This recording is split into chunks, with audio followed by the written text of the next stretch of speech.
Now, Albert Goubet, the founder of supermarket chain QuickSave, is joining the ranks of Britain's top philanthropists. Oh, it's hard to say that. After handing over the majority of his £460 million fortune to a charitable foundation. The 82-year-old Roman Catholic revealed earlier this week that he'd made a deal with God decades ago when he was penniless. Explaining, he said, "I asked God, make me a millionaire and you can have half of my money." And that's what he did. So I suppose you've got to admire him for sticking to his promise. But have you ever asked God or the powers of the universe or whatever you believe in for something or to look after you? I don't think there's anybody who wouldn't say that they haven't said, "Oh, please God, da da da da da." But when I was at my lowest ebb, when I was really at rock bottom and I felt there was nothing to live for at all, I know that sounds really selfish, but I'll explain. I would imagine many times turn around and said, "Please God, show me the way, give me some hope, please do something." And I think we all can say that we've been there. And I felt very selfish for that because I've got a daughter, a grandson, a mother, da da da. But something happened and I was shown a way or given a step up and told to get on with it and get off my bum and get on and stop thinking about myself, which I did and I have, and I've got through it. So do you believe that was God helping you? I believe that there's something else apart from our existence, and I believe whatever you want to call it, whatever it is in your life that will help you and that you can turn to and talk to and feel something is helping you in some way, whatever it is, I think we should all have something. And because I don't think it's, it would be very selfish and arrogant to say that there's just us, I think. And I believe there is something out there. And whatever it is that you believe in, if it will help you and take you forward, then I don't think we should be ashamed of that or feel sorry that we ask for help. Do you not believe, then, Carol, that there's some greater being that could help you?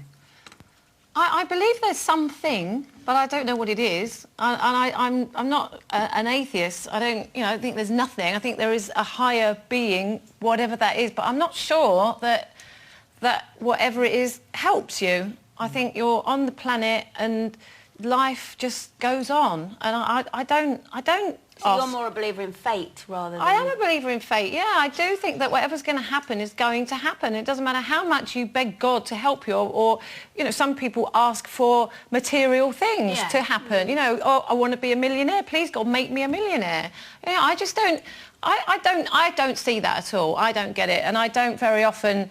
I mean, I'm sure I've prayed before, without thinking when I've been in a certain situation. But, sometimes you look at, people who do believe, who have, they have such awful things happen to them. Yeah. Do they then turn around and go, there can't possibly be a God because otherwise he wouldn't be doing this to me? And, when I was in the tsunami, I remember thinking, you look up at the sky and you think, is there something there that can help me now? And did you ever say, please, somebody No, I didn't. help me? No, I didn't say that. You said to me that you felt that your mother was helping you then, didn't you? You actually felt that she was there. Well, when I came back, I was so confused by what happened because so many people died and I didn't.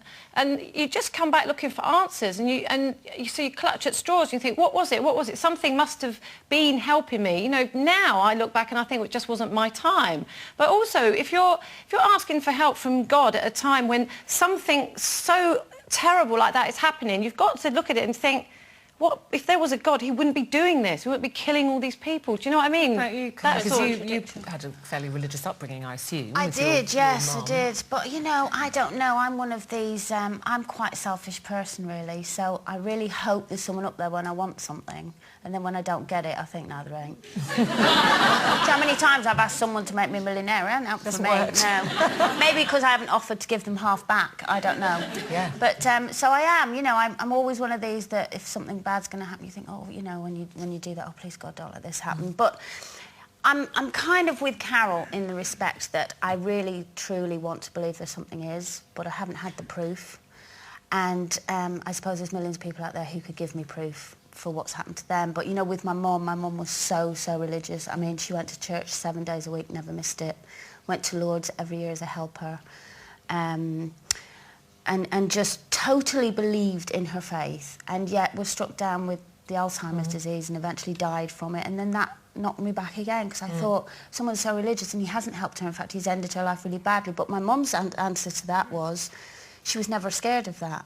You know what I mean? Because Actually, she believed there was something I better. envy people that faith sometimes, because I believe, like Carol, in a greater being. I don't really know what it is. And often mine are selfish requests. You know, if I'm scared on a plane, I go, oh, please, God, don't let this plane crash and that kind of thing. What I don't do is make a pact and say, you know, if you do this for me, I'll give something back, like Mr. Goubet. And actually, I love that story because I love the idea, whether you believe the pact with God that made him a millionaire, the fact that, you know, he did become a multi-millionaire, actually, and he has given all this money away to charity, I think is a really nice story. I have a friend called Anne who is a true Christian, and we were at a store in London one day. This is we came out, it was pouring with rain, there were hundreds of people trying to get a taxi, hundreds of people, and a taxi arrived in front of us. The guy from Harrods, who was one of the porters, got out and went, do you want a taxi? We went, yeah. And we got in the taxi, and there's 100 people going, I'll get them, I'll get them. And they would have lynched us had they could have got in the taxi. And she went, thank you. I went, oh my God, I must try this. Maybe that was just a bit of luck. Maybe. All I know is I'd like to take your friend shopping. Time. I'd like to take your friend shopping with me next time I'm looking for a taxi. OK, now this